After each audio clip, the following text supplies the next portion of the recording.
جی بسم اللہ الرحمن الرحیم، السلام علیکم۔ ابھی آپ کو پتہ ہے کہ غیر معمولی کام ہوئے ہیں جو سینٹ اور قومی اسمبلی میں جس طرح کی قانون سازی ہوئی، جو ترامیم ہوئی، تو غیر معمولی حالات پر اور اس کے پھر آگے غیر معمولی نتائج نظر آنے ہیں۔ تو اس کے لیے پھر ایک غیر معمولی شخص سے انفارمیشن لینا، ان کا انالیسز آگے کیا ہونا ہے، تو وہ ضروری تھا۔ اور اس میں پہلا نمبر میرا خیال ہے اس وقت محمد علی درانی صاحب کا ہے، اور بھی اس طرح کے کچھ ایسے لوگ ہیں جو بالکل اپنی ایک آزاد رائے رکھتے ہیں حالات پر، تو ان سے بھی بات کی جائے گی۔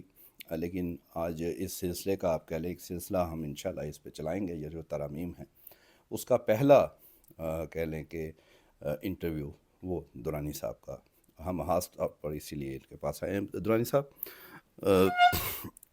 فضول جو پہلے ہم اکثر سیاسی اور یہ باتیں وہ کرتے رہے، بہت ہو گئی، سیدھا پوائنٹ پہ آئیں تو 27ویں ترمیم، اس سے پہلے 26ویں بھی، لیکن 26ویں کو اب ہم بھول گئے ہیں کہ جو کچھ 27ویں میں ہو گیا۔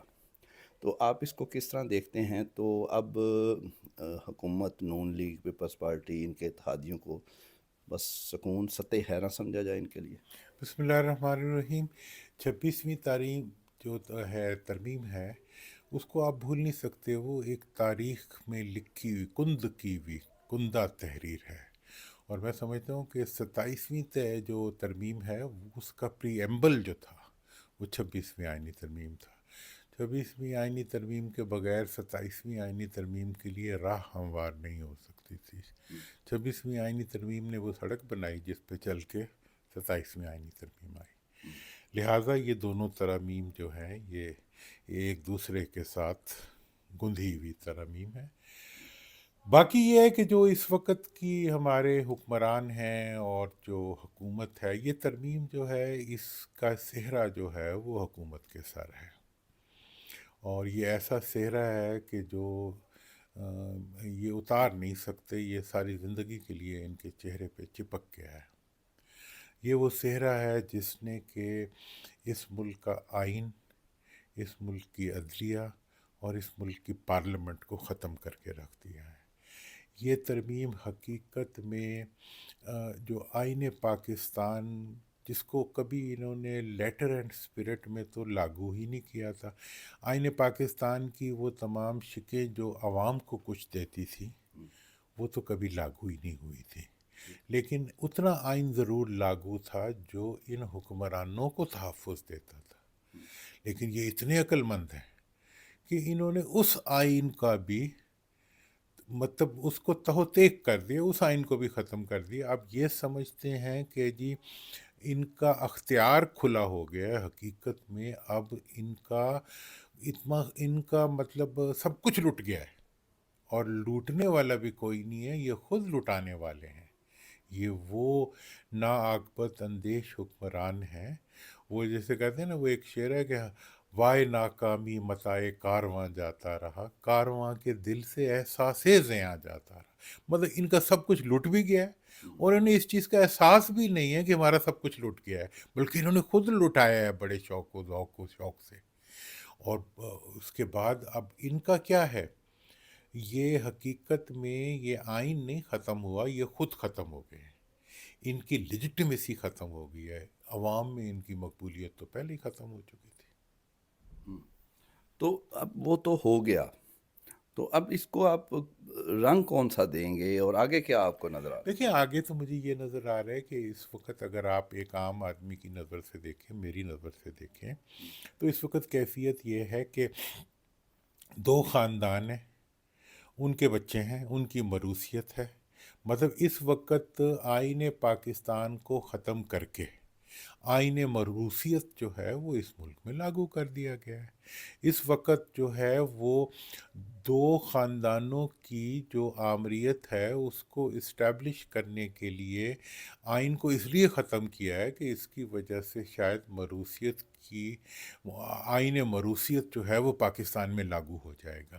اسی کے لیے انہوں نے سب کچھ کیا. اس کے لیے انہوں نے عدالتوں کا گلا گھونٹ دیا ہے، اور عدالتوں سے ملنے والا انصاف جو زیادہ تر سیاستدانوں کو ہی ملا کرتا تھا، عوام کو تو کٹ وقت ہی ملتا تھا، وہ بھی اب نہیں مل سکتا. اور ہم جیسے جو سیاسی ورکر ہیں، ہمیں کم از کم اتنا اطمینان ہوتا تھا کہ نام کا آئین تو موجود ہے. انہوں نے نام کا آئین بھی ختم کر دیا. تو اب تو سب کچھ یہ ہے کہ اب مجھے بتائیں کہ میرے پاس کیا اس چیز کی. میں نے آج تک جتنے پاکستان میں مارشل لا لگے ہیں، ٹھیک ہے جی، مجھے ایک مارشل لا ایسا یاد نہیں ہے جس کے اندر کسی مارشل لائی حکمران نے اپنے بچوں کی موروثیت کو اسٹیبلش کیا ہو. ایوب خان کی زندگی میں کوئی بچہ سیاست میں نہیں تھا. یحییٰ خان کا تو کوئی تھا ہی نہیں، نہ آیا سیاست میں. اس کے بعد ضیاء الحق صاحب آئے. جتنی دیر تک وہ اقتدار میں رہے ان کا کوئی خاندان کا فرد جو تھا وہ اقتدار میں نہیں تھا. پھر اس کے بعد مشرف صاحب آئے تو ان کے تو بچوں کو کوئی جانتا بھی نہیں تھا کہ وہ رہتے کدھر ہے. ہمسایوں کو بھی نہیں پتا تھا کہ ان کے بچے ہیں، اور آج تک بھی اور آج تک نہیں. تو مطلب یہ ہے کہ جن لوگوں کو آپ مارشل لائی حکمران کہتے ہیں، جن کے پیچھے ہم بولتے ہوئے نہیں تھکتے، جن کو ہم مطلب جن کو پہ ہم آرٹیکل 6 لگانے کو پھر رہے ہوتے ہیں، تو وہ تو اپنے بچوں کو نہیں لا سکے. اور یہ ان پہ اوپر تو آرٹیکل 6 جو ہے وہ ان کے منہ پہ لگا ہوا ہے، ان کے بچوں کے منہ پہ لگا ہوا ہے، ان کے خاندانوں کے اوپر آرٹیکل 6 لگا ہوا ہے کہ یہ قانون کو تہو تیک کر کے، یہ آئین پاکستان کی اسپرٹ کو ختم کر کے، یہ صرف اور صرف کیا کر رہے ہیں، اپنی موروثیت کو اقتدار تک لانے کی کوشش کر رہے ہیں. مجھے آپ بتائیں کہ ایک بچہ فوج میں جاتا ہے، وہ ISSB کرتا ہے، لوور مڈل کلاس سے اس کا تعلق ہوتا ہے، 40 سال وہ سروس کرتا ہے، مسلسل رگڑے کھاتا ہے، اس کے بعد وہ جنرل بنتا ہے. تو پھر وہ کبھی کوئی مارشل لا اس نے لگا دیا تو وہ تو ہو گیا غیر قانونی. ایک بچہ پیدا ہوا ہے، ریٹارڈڈ بچہ ہے، پھر بھی وہ پیدا ہو گیا آپ کے گھر میں، اب وہ جب بڑا ہوگا تو وہ آپ کا حکمران بنے گا. بھئی اس کی کیا جسٹیفیکیشن ہے؟ کیوں بنے گا حکمران؟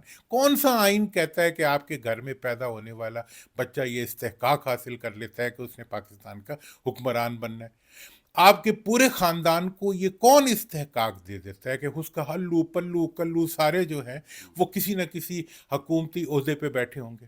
بھئی مجھے وہ قانون بتائیں جس کے تحت پرویز رشید نااہل ہو جاتا ہے، جس کے نتیجے میں رانا ثناء اللہ نااہل ہو جاتا ہے، جس کے نتیجے میں خواجہ سعد رفیق نااہل ہو جاتا ہے، اور آپ کے خاندان کا ہر فرد اہل ہو جاتا ہے.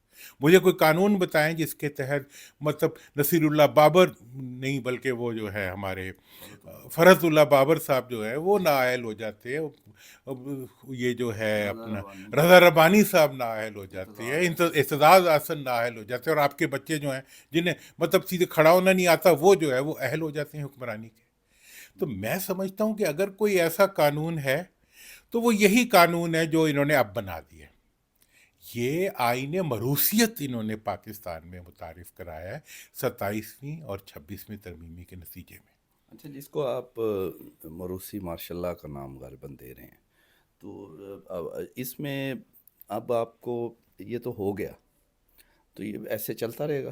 دیکھیں میں پہلی بات تو یہ کہنا چاہتا ہوں کہ یہ ان کی خواہش ہے، اور انہوں نے اس کے لیے قانون سازی کی ہے کہ آئندہ کے لیے پاکستان میں موروثی مارشاء اللہ کا لگنا جو ہے وہ پاکستان کے قانون کا حصہ بن جائے. یہ انہوں نے جتنی بھی 26ویں اور 27ویں ترمیم کی ہے اس کے نتیجے میں سمجھتا ہوں کہ موروثی مارشاء اللہ کا راستہ کھولنے کے لیے انہوں نے یہ سب کچھ کیا ہے، اور وہی موروثی کردار جو تھے وہ آگے آگے بھاگتے بھاگتے پھر رہے. سوال یہ ہے کہ تو اس میں یہ کامیاب ہو جائیں گے؟ بھائی اس میں تو کامیاب، یہ ابھی تک تو وہ سمجھ رہے ہیں کہ وہ کامیاب ہیں، لیکن آپ کو کیا لگتا ہے؟ میں تو یہ سمجھتا ہوں کہ یہ تو کامیاب تو نہیں ہوئے، یہ تو اس میں رسوا ہو گئے ہیں اور مزید رسوا ہوں گے. ٹھیک ہے نا جی. عوام تو کہیں گے جی اصلی مارشل اللہ لا دو انہیں کرو تو وہ چنگا ہے. مطلب یہ ہے کہ اگر ایسی صورت ہے، دیکھیں ہم extreme ultra democratic mindset کے ساتھ چلتے رہے. ہم نے ہمیشہ ٹوٹی پھوٹی جمہوریت کی بھی جو ہے ہم نے ہمیشہ تائید کی ہے، لیکن یہ جمہوریت نہیں ہے. یہ وہ جمہوریت نہیں ہے جس کو جمہوریت کہتے ہیں. دنیا کا کوئی قانون اس کو جمہوریت نہیں کہہ سکتا. تو پھر لوگ کہیں گے جی چائنا کا قانون لے آؤ، چائنا کا نظام لے آؤ، ایوب خان کا نظام لے آؤ، مشرف کا نظام، کوئی بھی نظام لے آؤ، اس میں فرق کیا ہے؟ اس میں ایک غریب خاندان سے نکلا ہوا، ہاں، کوئی قرآن کا حافظ آ رہا ہے، یا اس کے نتیجے میں ایک ان پڑھ سا بچہ جو ہے وہ تت کرتا ہوا آ رہا ہے، تو عوام کو اس میں کیا فرق محسوس ہوگا؟ عوام محسوس نہیں کر پا رہے کہ اس میں کیا فرق ہے.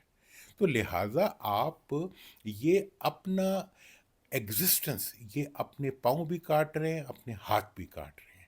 انہوں نے اپنے لیے ہر سیف گارڈ جو تھا اس کو ختم کر دیا، اور جس روٹ پہ یہ جا رہے ہیں اس پہ چلتے ہوئے یہ تو کہیں نہیں پہنچیں گے. ملک کا انہوں نے نقصان ڈیفینیٹلی کر دیا، جمہوریت کا نقصان کر دیا، لیکن انہوں نے اپنا جس چیز کو اچھا، ان فائدہ، کا ہوگا کیا؟ کاٹ تو دیے، پھر اینڈ کیا ہے؟ رسوائی. دیکھیں جی، اس کھیل کے اندر رسوائی کے علاوہ ان کے لیے کوئی اعزاز نہیں ہے جو ان کو دیا جا سکتا. کوئی ایسا حکومت تمغہ نہیں چلتی ہے. رہے گی ایسے؟ حکومت یہ چلا کب رہے ہیں؟ اس حکومت کو کھا رہے ہیں صرف. ان کی حکومت یہ ہے کہ یہ اپنے ہر دن کے اندر کتنا کمائی کر سکتے ہیں اور کتنا ملک سے باہر بھیج سکتے ہیں، ان کی باہر کی جائیدادیں کتنی بن سکتی ہیں، ان کے باہر کے بزنس کتنے چل سکتے ہیں. انہوں نے ملک کو بنانے کے لیے کیا کیا ہے؟ یہ تو کوئی ایسا SIFC کو نہیں چلنے دیتے، یہ ملک کے اندر کسی ایسے نظام کو نہیں چلنے دیتے جس کے نتیجے میں ملک کی پروڈکشن بڑھ سکتی ہو. یہ صرف ملک میں قرضے لینے کا کاروبار کرتے ہیں. اچھا، خان صاحب کا آپ کیا دیکھ رہے ہیں؟ خان صاحب کا تو میں نے تو پہلے بھی کہا ہے کہ خان صاحب کو جو ہے نا، پانچوں گھی میں یا سر کڑائی میں، ان کے ہوتے ہوئے انہیں کوئی نقصان نہیں ہے. میرا خیال ہے کہ خان صاحب کے وہ لیے تو اور مقبول ہو رہے ہیں. ایک طرف تو مقبول، میں نے تو کہا ہے کہ خان صاحب قید ہیں، ان کی مقبولیت آزاد ہے، میاں صاحب آزاد ہیں، ان کی مقبولیت قید ہے. ٹھیک ہے جی، یہ تو پہلی بات. دوسری بات یہ ہے کہ اب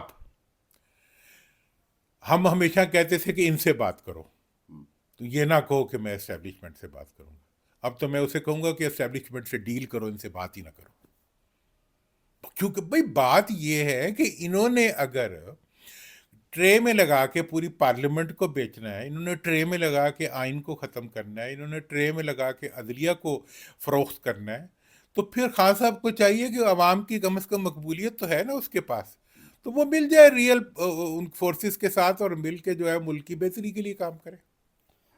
جی، آپ نے دیکھا کہ درانی صاحب ایک طرف حکومت کو تو وہ سمجھ رہے ہیں کہ بالکل یہ تمام تر جو طاقتیں حاصل کرنے کے باوجود ان کے پاس کچھ نہیں ہے، اور انہیں لگتا ہے کہ یہی چیزیں ان کی رسوائی یا جانے کا باعث مان سکتی ہیں. اور خان صاحب کے لیے انہوں نے آج ایک فارمولہ دیا ہے کہ ان سے جان چھڑانے کے لیے اور سبق سکھانے کے لیے جو حکومت میں ہیں اس وقت سیاسی جماعتیں، ان کو بھی بات چیت، جو کہ وہ خود بھی کہتے ہیں خان صاحب کہ وہ ڈائریکٹ کہتے ہیں کہ وہ بات کرنی ہے تو وہ ان سے کرے جن کی ویلیو ہے، تو وہ بات کر کے تو انہیں باہر اب آ جانا چاہیے تاکہ جو حکومت میں ہیں ان کو کوئی سبق سکھایا جائے.